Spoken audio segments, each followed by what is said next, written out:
It's a little terrifying because you absolutely cannot miss. Goalies now are completely at a premium. Not, right? Like, Canada doesn't have a ton of great options.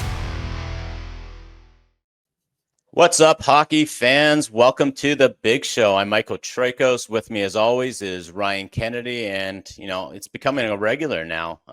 Drew Shore back again with the big show. How you doing, Drew? I'm doing great. I'm actually in Las Vegas, Nevada today. It's about 95 degrees already at 8 in the morning, but excited to talk some hockey with you guys. It is hot out there. It's always amazes me that they have golf courses in Las Vegas. Like, who is dumb enough to golf in this weather?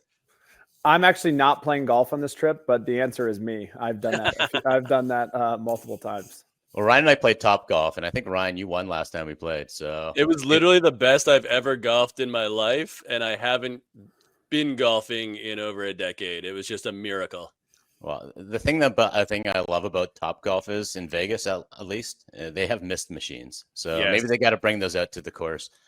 Let's start with the Florida Panthers punching their way into the Stanley Cup final for a third straight time. We will see if they end up playing Edmonton, which is leading 3-1 against the Dallas Stars heading into Game 5 tonight. But those Cats, 3 straight trips to the final. They've already won once. Drew Shore, do you put them? Is this a dynasty team? Like, how do we look upon the Florida Panthers now? I think so. I think they're getting to that point. I think when I think of dynasties, I think of the Chicago Blackhawks run during like the 2010. I think that was the 2015, the LA Kings. Now they're going to 3 straight finals and have a great chance to win. So I think they're there, and they're set up really well for the next 5 or 10 years as well. So to me, I put them in that category. Mm-hmm.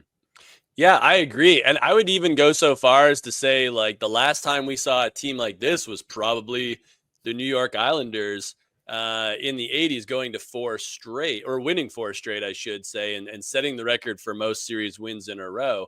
Even though Florida didn't win the first time, it's so hard in the salary cap era to keep a great team together. And it's just, the competition is so great. Like, Drew, you talked about those great Chicago and LA teams, but they didn't go to 3 straight finals. It's a very hard thing to do. And both those teams had future Hall of Famers. So I think what Florida's doing right now is kind of unprecedented in the cap era.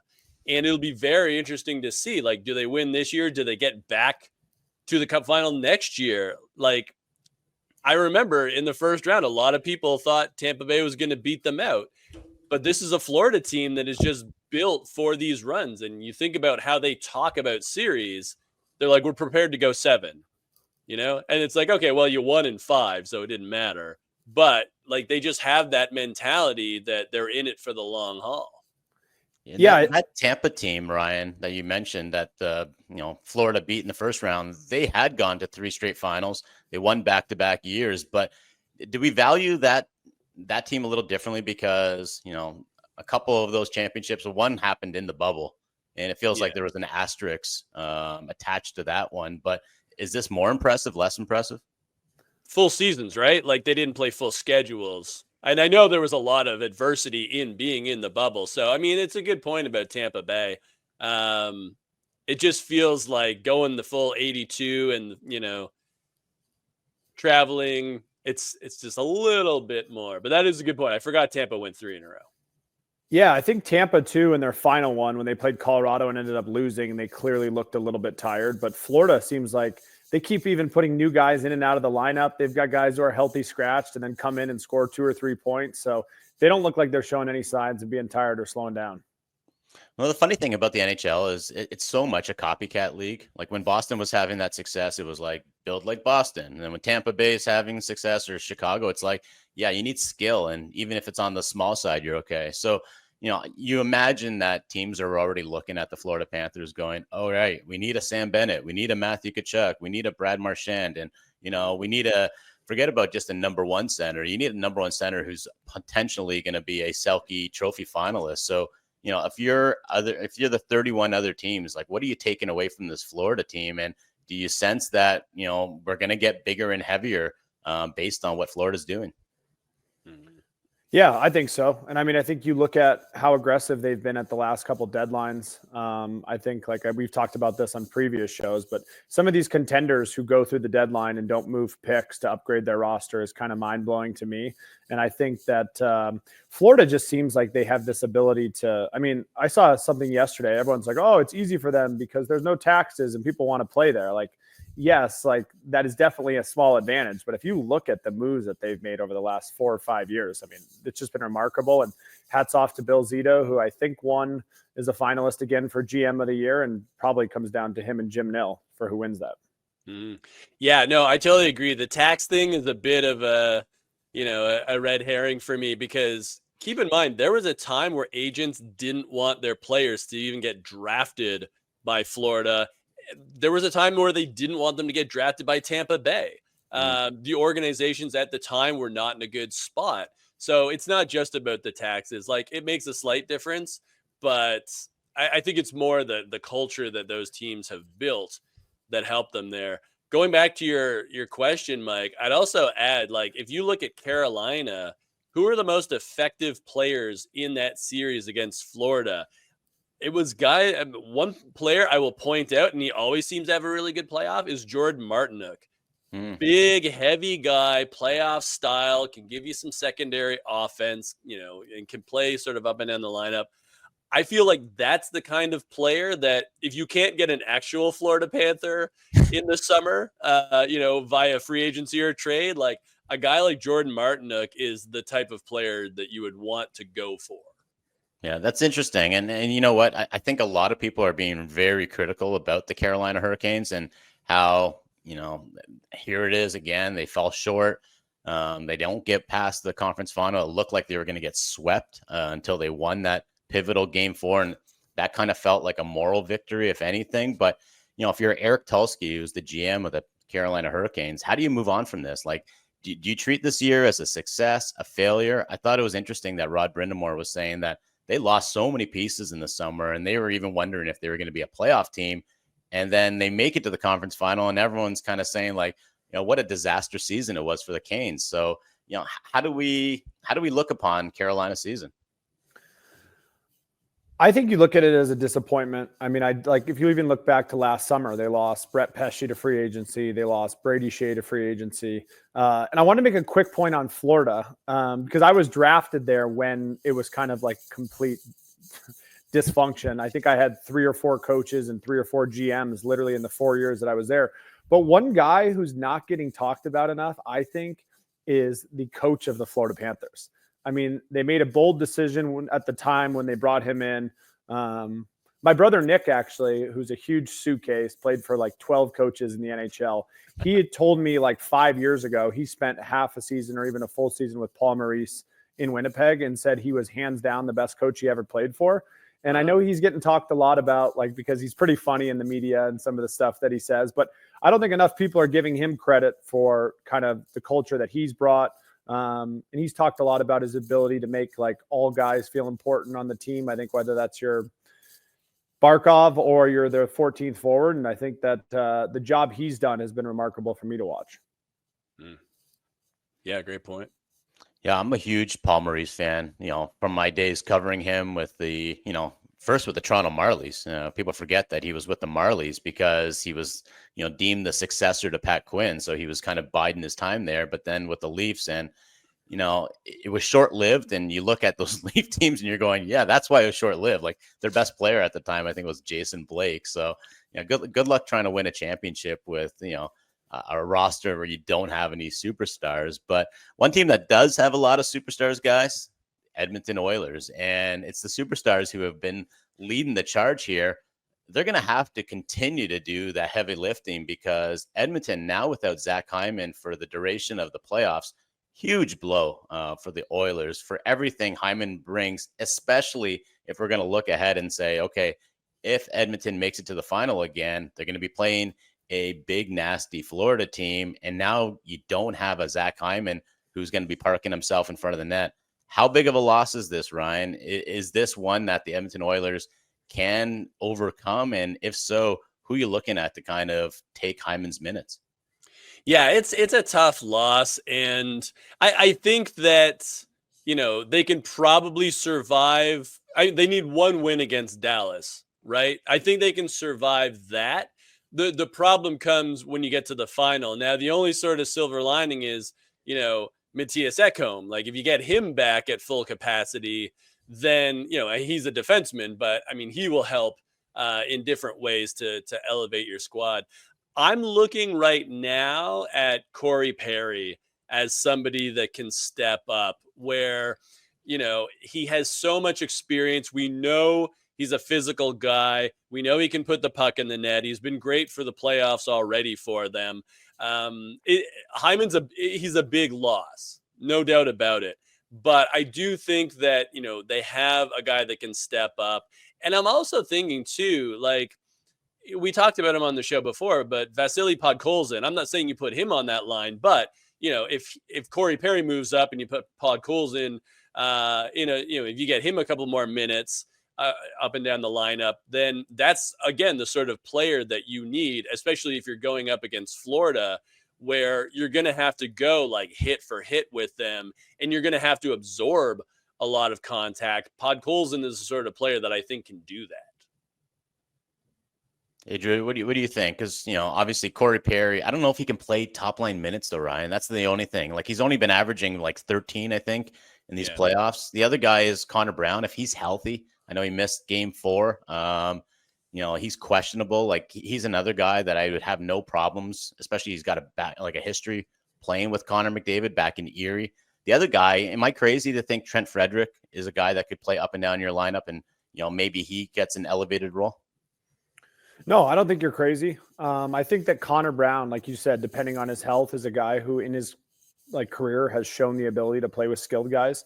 I mean, he had different stints on his previous teams where he's done well. Then he kind of obviously missed a ton of time with injury and hasn't quite, I would say, regained the form that he had at different points earlier in his career. But Perry's been great for them. I think he scored his 6th goal. It's just tough though. Like, he's obviously not the fleetest of foot. And like Connor really, I think, benefits the most when he's got someone who can go in and retrieve pucks for him. But I think that, if Connor and Leon are doing what they're doing, they have a chance in any series. But I definitely think with Hyman out, Florida probably is the favorite. So for Dallas, like, the series isn't over. This feels a little different than when Carolina was down 3-1. Like, I'm not counting the Stars out, especially because we still haven't seen the best of Rantanen in this series. And we said the same thing in the Colorado series, and all of a sudden the sleeping giant woke up and then he just kind of took over. Is Dallas kind of looking for more out of Mikko? And, why hasn't he been able to do what he was able to do in the previous rounds? Go for it. All right, go ahead. Yeah, I mean, it's funny because it's like you said, going back to that Colorado series, I think he had 1 assist through his first 4 games. And I do think this feels a lot different. I felt like Carolina was going to be lucky to squeak 1 game out of that series, which they did. But I mean, if you're Dallas, you have this game at home. You need to just win the game at home and then steal 1 in Edmonton. And it's funny because it's like 3-1 is such a weird from a player's perspective, because like a lot of people think like, all right, they're done. Right. Yeah. But Dallas wins the game at home. Then they have to win 1 road game. So you know what I mean? And I think that Jake Ottinger, I think, has to play amazing. And I don't think he's been as good as he was in the Colorado series. I mean, I think during points of that Colorado series, I mean, he kind of showed why he's one of the best goalies in the world. And I think that Edmonton is just playing so fast that I think it's kind of creating a lot of problems for Dallas. And Dallas seems to me like they've been chasing a lot of different points throughout the series. Yeah, who would have thought Ottinger would be getting outplayed by Stuart Skinner? It just seems like no one would have had that on my bingo card here. Yeah, really. Well, the other thing, too, is what's interesting about Rantanen is his most successful games in the playoffs, he's been more of a high-volume shooter where he'll have 4, 5, 6 shots on net in a game, and that's when we've seen the hat tricks, the explosions. Whereas in this series, he's mostly been limited to like 2 shots per game, like maybe 3 at the most. So him getting more opportunities, I think, is a big part of it. And as Drew pointed out, I mean, the Oilers are playing super fast. It seems like Dallas is not getting as many rush chances as they were in previous series, and so they're off their game a bit. And, Edmonton is forcing that upon them. So it will be interesting to see how the Stars can counterpunch. And again, you think about Zach Hyman, fast guy, physical guy, gets in on the forecheck quick. Without him, does that open up a little bit of space for Dallas to make those transitions and go into the offensive zone a little more than they have been in this series? Oh, it's going to be interesting. Like I said, I don't think this one's over. If I had to predict, I think we're going to game 6. I would love for the series to go the distance. I probably plays into Florida's hands because, we've talked about Matthew Tkachuk, and by the way, Ryan, you keep saying that he's hurt. The guy's putting up points like if he's hurt, I hate to see what a healthy 100% Matthew Tkachuk is. And I don't think we've ever seen that. And I think he was born kind of battling some sort of injury. Yeah. Well, what's funny is I think he's been hurt so long that he might be getting healthy. It's because think about it, the playoffs, it's been more than a month. So, if he had something that was bothering him, but he could obviously play through, it kind of feels like he looks more mobile, or he looked more mobile in the Carolina series than he did in the Toronto series. So it feels like he might be healing, and now he's got time off, right? Before the final, depending on when Edmonton, closes this out, if indeed they do close it out, he's going to have time to just rest, recuperate, whatever. But it did also occur to me last night watching them, because Tkachuk was great for them. This is a player, and I think this goes for a number of the Panthers, where they basically say to themselves, I am going to destroy my body in order to win a championship, and then summer's for recovery. And honestly, October, maybe even November are for recovery. Those are not the months we care about. We care about May and June. So I think it all goes into that buy-in with the Panthers, where it's literally, if I can get my skates on and contribute, I will. All right, let's talk about this summer, Ryan. And I don't think there's a team in the NHL that has a bigger summer ahead of them than the Toronto Maple Leafs. And we've talked to death about how the Big Four didn't show up when they needed them the most in Game 7 against the Panthers. And a guy that's going to have to make a lot of those hard decisions is GM Brad Treliving. He had his press conference right before we recorded. A couple things to take note of. He was non-committal about whether Marner or Tavares would be returning. And the big quote is, "The DNA needs to change in our team," says Brad Treliving. So, Drew Shore, put on your GM cap here. All right. You're now taking over Brad Treliving's role as a GM with the Maple Leafs. What do you do this summer? Because there's a lot of talk about who should stay, who should go. And, how do you see this unfolding? Well, I think if you take a step back, it's funny he's saying the DNA should change. The DNA has been the same for 7 or 8 years now and hasn't worked once. And now everyone's like, oh, this is breaking news. The DNA needs to be changed. But I think with Tavares, I know that he got a lot of flack at different points for his playoff performance. But I think if you can get him to come back on a team-friendly deal, you do that right away. So now I have no idea. Don't know John Tavares, don't know kind of what he's thinking. But I think if he's willing, because he was from there, he wants to stay there and be a part of it, I think you sign him. Then with Marner, it obviously looks like that ship has sailed. So at this point, I'm trying to move him and just get anything I can to maximize the return value. If the player decides he wants to go. Based on everything that happened, I don't see him wanting to return, but he is a Toronto kid who played in the OHL. And it's funny, I don't know if this is true or not, but someone wrote an article saying that the Leafs could have signed him to 8x8 several years ago. And it's funny when you look back at things. And I feel like when those guys, from a team perspective, it's as a GM, you're always trying to make calculated bets on players. And if you look at a lot of these teams who have, you look at, I don't know, the Jack Hughes contract, but isn't Jack Hughes on 8x8? You know what I mean? That's going to allow New Jersey to be competitive for a long time because you have a star player locked in those deals. So from the GM perspective, finding out where a guy is in his career and being able to lock him in, because think about it. If he was signed by 8x8, it kind of sets a little bit of a cap internally. So Nylander probably doesn't get that deal that he got. And they're just in a totally different situation cap-wise. Yeah, I always say that the biggest fault that the Leafs made was bringing in John Tavares because he kind of set the bar. Like if he's getting 11 million, Matthews wants more. And if Matthews wants more, then Marner's going to want more. And then Nylander's going to want more. And it felt like it kind of took things to another level. But Ryan, what do you think's happening with the core four?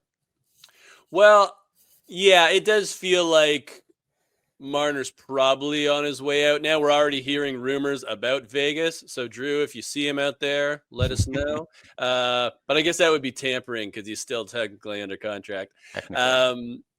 I would like to see Toronto go after Braden Shen. We've heard about Keith Pelly of the Leafs saying that Craig Berube will have a bigger role in terms of decisions. Obviously, Berube won with Braden Shen in St. Louis. And, that's a guy that he makes $6.5. I think he has 2 more years on that deal. So completely reasonable. Obviously he's not going to give you the same offensive output as Marner, but when it comes to the playoffs, Braden Shen is the type of guy that tends to succeed and tends to play that, that playoff style hockey because he is a heavy guy. With Austin Matthews, it's the injury stuff that, I need clarity, right? Like, and I know this is like you're not going to get clarity from Austin Matthews. This is the worst timing because of like Rupi Hintz and like Evan Bouchard slashing him because he knew that, the top of his foot was injured. But it's like, okay, if Austin Matthews was hurt, is that the reason that he wasn't, playing at 100% when we thought he should be stepping up? Because if that's the answer, then like, why didn't you do something earlier in the season? Apart from, going to Germany early on, like was it a physical limitation or was it a mental limitation against Florida? I think you need to have that clarity, or at least the Leafs have it internally. But to me, that's a big factor in, is this the guy that's going to lead you to a Stanley Cup? Because if you have that confidence, then that impacts everything else you do, where you say, okay, well, if we have Matthews and we obviously re-signed Matthew Nyes on his RFA deal, if we can't get Marner back, then how do we spend that sort of 12 million that we would have given to him, or even 12.5, 13? Is it Braden Shen plus Nikolai Ehlers or Brock Besser or whoever that might be up front? Matthews should not have played in the Four Nations. It was clear that he was probably hurt back then because, you look at how he performed in the Four Nations and it wasn't very good. It was similar to what we saw all regular season and in the playoffs. But, had he taken himself out of that tournament, maybe that gives him a little bit extra time to recover. When you hear the DNA talk, though, it's funny because all I hear is, we just need to be more like the Florida Panthers and let's just get more ex-Panthers on the roster. And, a guy who's going to have a lot of say apparently is Craig Berube. And now that Brandon Shanahan's no longer here in Toronto, Berube is going to have his 2 hands also on the steering wheel. Is that a good thing, bad thing? And is this kind of further bolster the fact that, maybe Berube goes after a guy that he had in St. Louis in Shen, or guys that kind of play more of a Berube style? What do you think, Drew? Well, I think in terms of Braden Shen, like at his cap number, as we just talked about, I think every team in the league would take Braden Shen at 6 or 6.5 million, whatever he makes. And I think I've kind of seen this. This has been an interesting shift. I think more and more coaches, from what I've heard inside the game, are starting to want bigger roles just in terms of kind of on the management side. And I think that we're going to kind of shift to that, because I know in the past, a lot of coaches have had very little say, and the GM picks the team and then they're responsible for who plays where and when. But a lot of these higher end coaches are starting to negotiate that, whether it's directly or kind of it's on the side, that they're going to have a role in some of these things. But I had an interesting topic that I just thought of when you guys were talking, and I want your opinion on it. I don't think a lot of people in the media, but a lot of guys inside the league and players and even agents, when guys are signing contracts in free agency, talk about guys having like a duty to the marketplace, especially these star players. And I think that that's something that no one really outside the game talks about. What I mean by that is just like a lot of guys, like during a contract negotiation, teams and fans are like, oh, this guy's selfish, this guy's selfish. But a lot of guys inside the league actually are very happy when guys do that, because it has such a trickle down effect on every other player. Meaning, if Mitch Marner does sign that 8x8 contract, whatever, and he scores 120 points, then it's very hard for the guy who scores 70 points to ask for 8x8. And I think that's just a side of the game that a lot of people don't think about, but a lot of players kind of respect those guys for doing that because it just raises the bar for all of them. But if you get some of those top guys who all take like really team friendly deals, then it makes it very hard for other players to get paid. And I just don't think a lot of people understand that side of things. I remember talking to McDavid before the season and strictly about his next contract and whether he was going to leave money on the table again or whether he wanted to be the highest paid player. And he's like, well, my agent's in the room right now, so I know what he wants me to do. And it's true. Like, you know, you raise the value of your own contract, and it's not just the next highest paid guy benefits. It's even the fourth line guys, their values drag up. Yeah. It's, you know what? The other thing too is everything's very situational, right? With the cap continuing to go up and things like that, where I think people hear 10 million and they're like, oh my God, that's like the most there is. It's like, well, it won't be the most there is. And it's already not the top. But, you know, we've talked a lot about Sam Bennett and what he's going to command on the open market. And, you know, people are saying like, oh, you can't pay $10 million for a second line center. It's like, okay, I mean, now you don't, but maybe in 3 years, it's not crazy. And if he wins you a Stanley Cup, if you're an owner and you overpay for Sam Bennett, but he gets you a banner, who cares? Like, that's the ultimate accomplishment, right? Like, you know, flags fly forever, as they say. If you get that Stanley Cup, it doesn't matter how messed up your cap situation is for the next 5 years. Like, your fans will not care. Like, even like, and I've said this before, you know, like, we're in Toronto, you know, I'm a Raptors fan. They had Kawhi Leonard for one season. They traded away a boatload of guys for him, including somebody who actually wanted to be in Toronto in DeMar DeRozan. But we won the title. I barely even care what the Raptors do anymore. They are still in the honeymoon period for me because it's like they won a championship. That was the goal. Probably same things happening in Pittsburgh. They don't have draft picks, but they're like, yeah, but we had back-to-back Stanley Cups. Yeah. It's the same in Tampa Bay. You know what I mean? Like Julian Breezeball, who I think's one of, if not the best GM in the league, like has clearly shown no hesitation to fire a lot of those away. And I mean, I think if you ask their owner how things are going, I think he'd be pretty happy. But going back to the Sam Bennett thing, it's like everyone talks about like, oh, you can't win with a player making this much money. But if you go back and look at like percentage of the cap, that has definitely happened a lot. You know what I'm saying? It's like, it shouldn't be looked at like, oh, he makes 10 million. It should be like, is this player worth X percentage of the cap, as both of you guys mentioned, because that's clearly going up. So, I mean, 10 years ago, it was crazy to pay a guy 8 million, you know what I mean, when the cap, and now it's just going to continue to go up. Yeah. All right. One guy's making $9.5 million is Jamie Benn. I don't think he's going to get that on his next contract, but here's a guy who's, you know, been captain of the Dallas Stars since 2013. He spent all 16 years in Dallas, where he's won an Art Ross. He's the fourth longest active captain. You know, I had to look this one up. Crosby, Ovi, and Landeskog have only been captains longer than him. So should the Dallas Stars be loyal to Jamie Benn? And obviously he's not going to get $9.5 million, but do you consider bringing him back at a lesser value? Yeah, I love Jamie Benn, and he's a guy I think a lot of people around the league want to win so bad just because of the way he's played the game. And I mean, obviously they're in a tough spot right now, but he's a guy who's played the game so hard for so long that like he's kind of been like your typical role model hockey player. But clearly, I mean, he's not doesn't have the level of production that he had years ago. And I think it all just comes down to what number he's willing to take to stay there. I mean, I think the Dallas Stars would love to have him around, but he's probably going to have to take a significant pay cut if he wants to remain in Dallas. Yeah, I think he's their Tavares, where it's like they'd be happy to have him at a discount, and they know, you know, what he brings to the room, and obviously he wears the C there. It's making 9.5 now. Let's just flip it and say 5.9, and you do it for, you know, 1 or 2 years.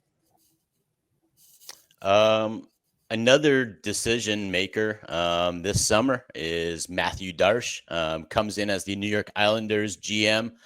What do you see as his, biggest challenge this year, taking over an Islanders team that, oh boy, like aside from like a Matt Barzal, I don't know who else they really have in terms of superstar talent up front. Yeah, it's definitely going to come down to reinventing this franchise. I did a little stat crunch before the show, and in the past 5 years, in terms of goals for, like sum total, the Islanders are 25th in the NHL. Keep in mind, Seattle has played only 4 seasons in the NHL. So if Seattle had played all 5 seasons, they would be ahead of the Islanders. Gotcha. So that has to change. That's bad, what you're saying. Yeah, exactly. They need some talent. So, and there's going to be some moves. I mean, like, what do you do with Kyle Palmieri, right? Like, do you re-sign him, or do you say, like, no, at this point in his career, he's not going to produce enough to be a top 6 forward for us? I think that's the thing. And they don't have much of a pipeline right now. Like, Cole Yzerman's their best prospect, and, he's just entering his sophomore season at Boston University. So he's not helping right away. What they need is not only to accumulate some assets, but also they need to reinvent that forward core. And they've got a little bit of wiggle room there, but it feels like there's going to have to be some trades, and they might be lopsided trades just to move bodies out, but they definitely need some more high-end skill. Yeah, I agree. I mean, they're kind of like we talked about, they've been stuck in this middle ground where they've been okay for the last 5 to 10 years, have never really had a chance to win. And as a result of that, don't have a lot of great players and don't have a ton of picks. So I think I love the hire. I know him a little bit. I think that if I was picking a team, he would have been the guy I hired just based on what I've seen him do in Tampa Bay and the guy he's learned from and his ability. So he has a big challenge ahead of him, but if there's a guy who can do it, I think they picked the right one. All right, guys. A little behind the scenes cut talk here, and I'm kind of curious to see what Drew's going to say here because, playoffs are so much a battle of attrition. It's, everyone is basically battling some form of injury. So, how do players, balance that whole practice versus rest and stay healthy and energized without kind of exerting themselves too much? And, at this time of year, Drew, are you one of those guys that doesn't like skating? Will just kind of take off the morning skate or even a practice? Every guy's different. And I think that, teams for the most part are basically not practicing right now. But I know, like, if the game schedule is every other, most guys have a preference of either practicing the day before and taking the morning skate off. But I do know, I heard this a lot, even like during Chicago's heyday when they were on a run, that they basically would take the full day away from the rink and then come back and morning skate, work on power play or something for a little bit, and then get locked in. So that's very just kind of player to player and team dependent. And I know it's different for every guy. I think at this time of year, a lot of guys like taking a full day off the ice, especially the day after the game, and then maybe coming back in the morning of game day and just getting out there for a little bit to feel the puck. But it's very different guy to guy. I've always found it interesting, like rest is always important for hockey players. That's why they always take the naps. And I kind of joke that, like, when I cover a Stanley Cup final, it's like I got to make sure I get my rest in between because I'm obviously not in any kind of pro athlete shape. But something that always stuck with me is Matt Nickel, the famous trainer. He uses the term skinny fat when he talks about NHL players at the end of a season. And he says, basically, the irony of the hockey season is that when the games matter the most, the Stanley Cup, that's when players are in the worst shape they will be in all year because they've basically burned all their reserves. They're obviously not in the weight room. After the season's done, they have to recover for, weeks, and then they start building up their strength once again. So it really is, we use the term all the time, that war of attrition, where it's kind of like whoever's healthiest by the end is probably going to win, but just getting that rest and letting your body recover as much as possible seems to be the key. Yeah, it's hard. Walking Dead, it feels like, when you're seeing these guys after and during the Stanley Cup parades and things like that. You're like, Jesus, what happened to you? I mean, I still think if you look at people are just so blown away in sports when the teams finally do finish up and some of these injury reports come out. I even think Victor Hedman was playing either on a broken leg or a broken foot this year or something. And It's just wild to watch when some of these teams release how many guys are banged up. All right. Speaking of off ice kind of stuff, Florida Panthers have been going to Dairy Queen now. It seems like before important games, and there was even word that Brad Marchand was eating a blizzard during an intermission. It turns out it was only honey. Maybe that's a question. Drew, are you the guy that eats honey or drinks pickle juice while on the bench? But did you have something like this at any of your teams there, Drew, where you guys would either go to a certain restaurant or have a team bonding kind of thing right before every game? Yeah, I think it's just a fun kind of bonding experience for teams to kind of rally around. And I kind of thought when Paul Maurice said that quote, I really doubted that Brad Marchand was eating Dairy Queen in the middle of the game. Now, after the game, post game, I'm sure he was eating Dairy Queen or something, but I think they enjoyed playing with the media on that. But one of the things that people don't realize is it is so hot in Florida right now. You know what I mean? And a lot of guys cramp when they play there. So that's kind of how the pickle juice kind of comes into it. And then a lot of guys now, people don't know this, will just take shots of straight mustard.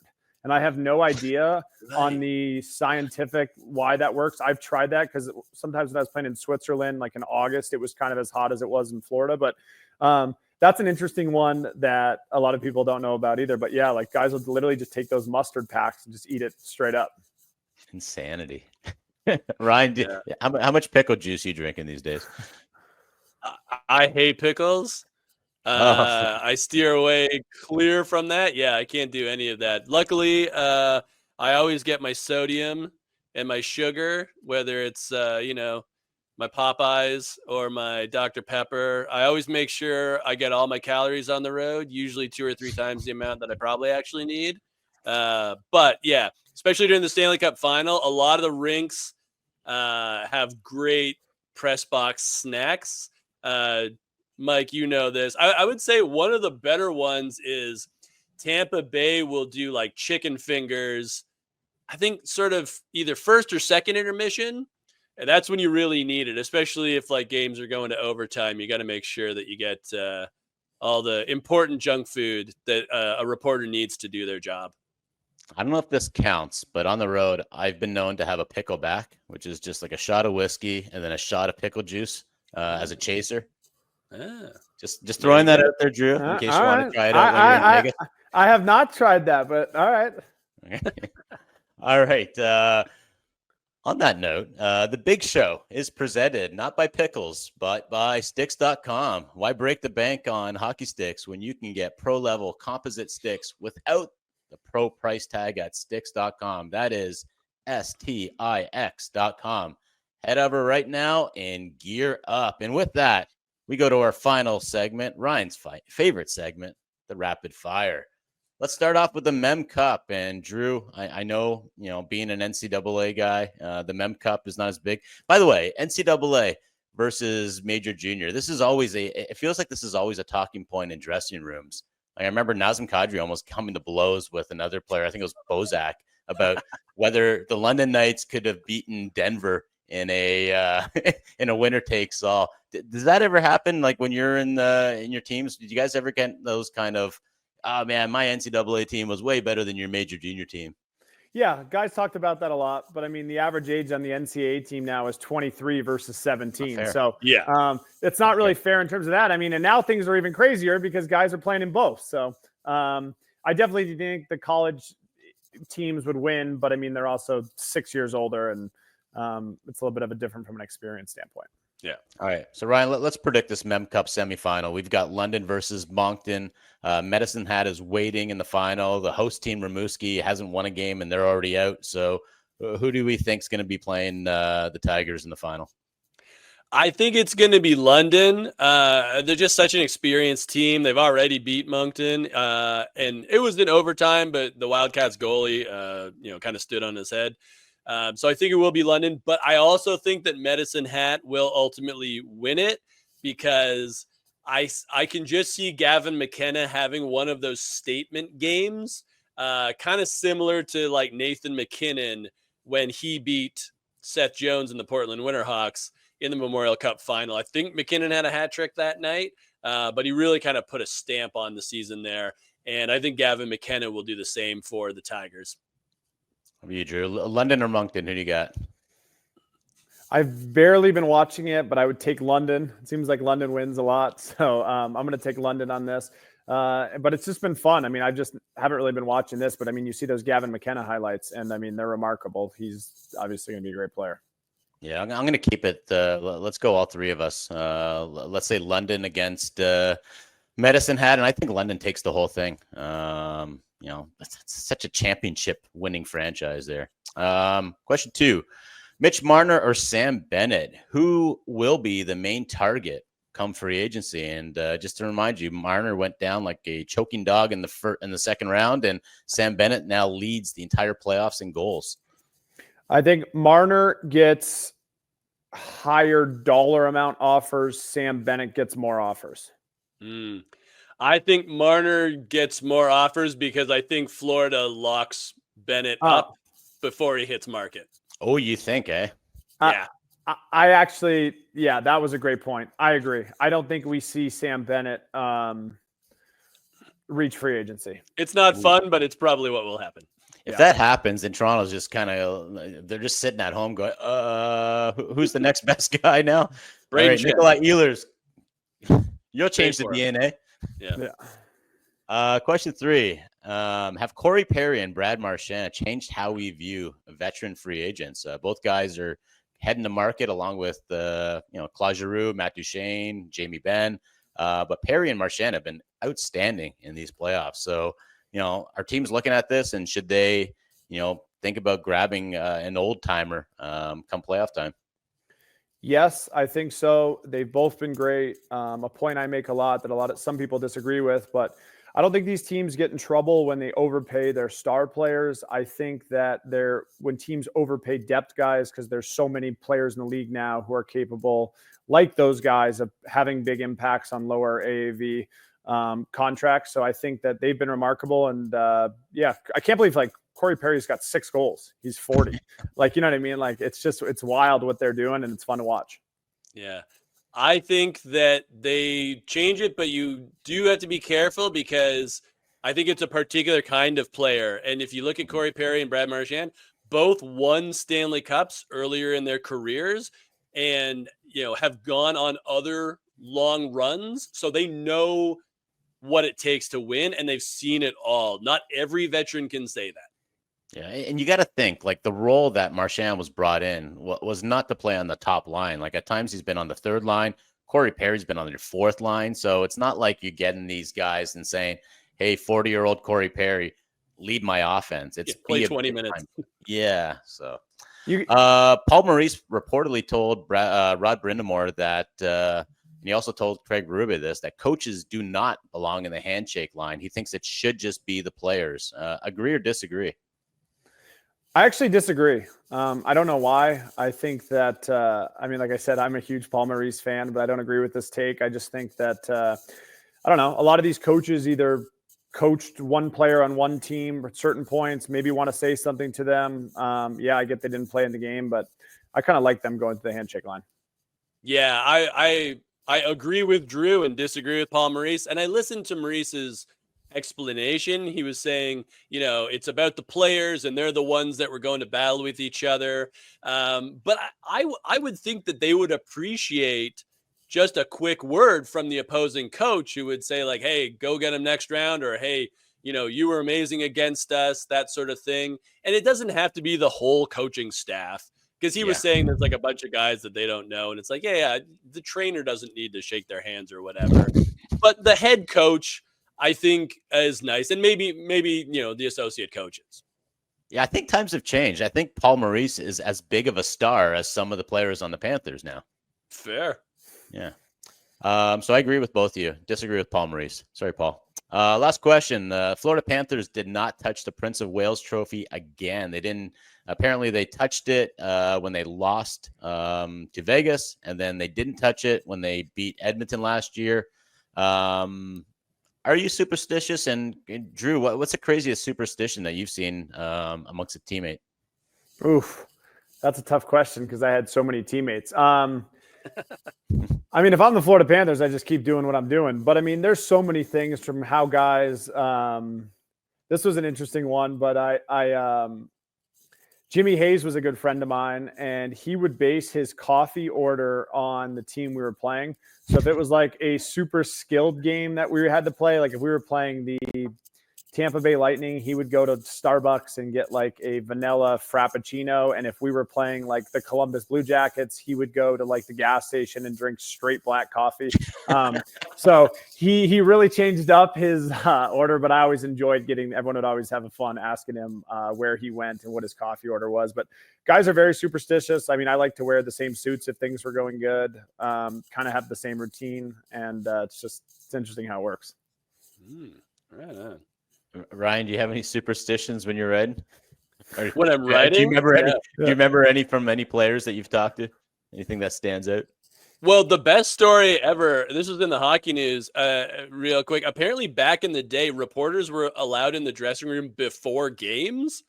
And so I think it was Dave Fay in Washington accidentally knocked over, I think it was Bob Mason, the goalie. He accidentally knocked over his stick. And Bob Mason had to take all his gear off and put it back on because that was like part of his routine. Like because the stick got knocked over, he was like, now I got to take all my gear off and put it back on again. So maybe that was the reason they banned them from the rooms. But I thought that was amazing. That is pretty good. Real quick before we go. I've had so much fun. The Edmonton reporters and media asking Connor and Leon about their defensive play has turned into such a great spectacle. Yeah, at first I thought McDavid was just really crusty and annoyed. Now I have a feeling like he's just kind of enjoying it. Like he's waiting for the question now. Yeah, it's great. Oh, that's awesome. All right, guys, this was a great episode. I can't wait for the Stanley Cup final to start. We'll see if that gets going sooner rather than later. As always, that's Drew Shore, Ryan Kennedy. I'm Michael Traikos. This was The Big Show, and we will see you next time at the rink or here.